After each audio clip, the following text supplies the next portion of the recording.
To Douglas Zader, our Fox News correspondent in Washington, to weigh in on some of this.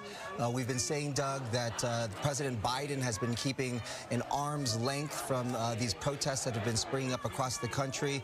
Now, the center of these protests shifted now from the East Coast, where that protest at Columbia had been dismantled, now here to the West Coast at UCLA, and many wondering whether or not the administration is going to weigh in more on this.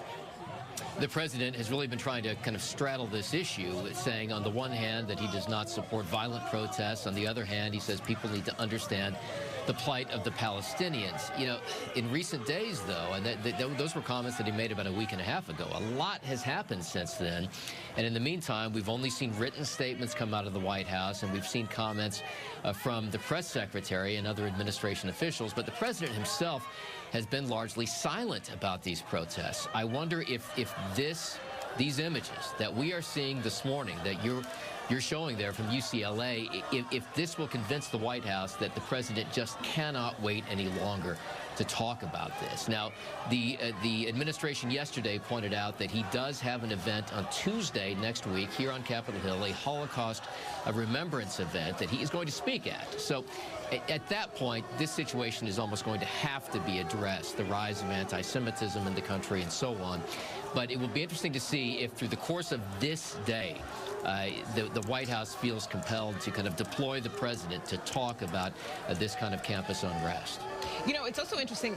We've seen Republicans vocal saying that, you know, the president needs to speak on this. And you mentioned images. Yeah, there's, you know, kind of two different directions that this can go. And I imagine they're both going to be impactful. The images of these mass protests on one hand, and then also what we are likely about to see, images of mass arrests of many college students, many protesters. That's got to have an impact.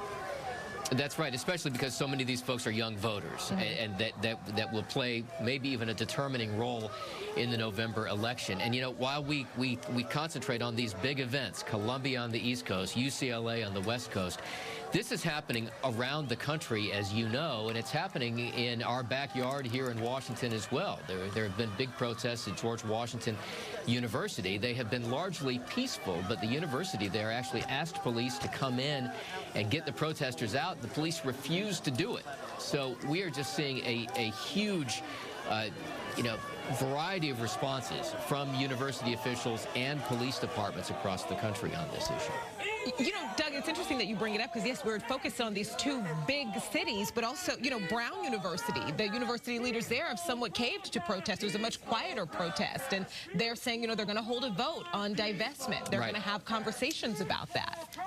As far as we know, and that's an interesting point to bring up, I mean, Brown, as far as we know, is the first university to make that kind of concession to consider divestment. And that's something that these protests have been kind of uniform across the board, demanding from schools. Brown went pretty far in making that concession to folks there. And, you know, universities, some of them have taken a very hardline approach on this. We've seen that in Florida, for instance, where they've said, look, if you show up and do this, you're going to be out of school for 3 years.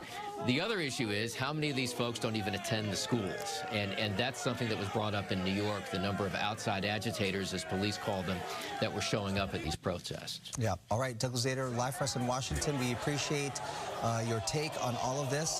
We're going to go back here.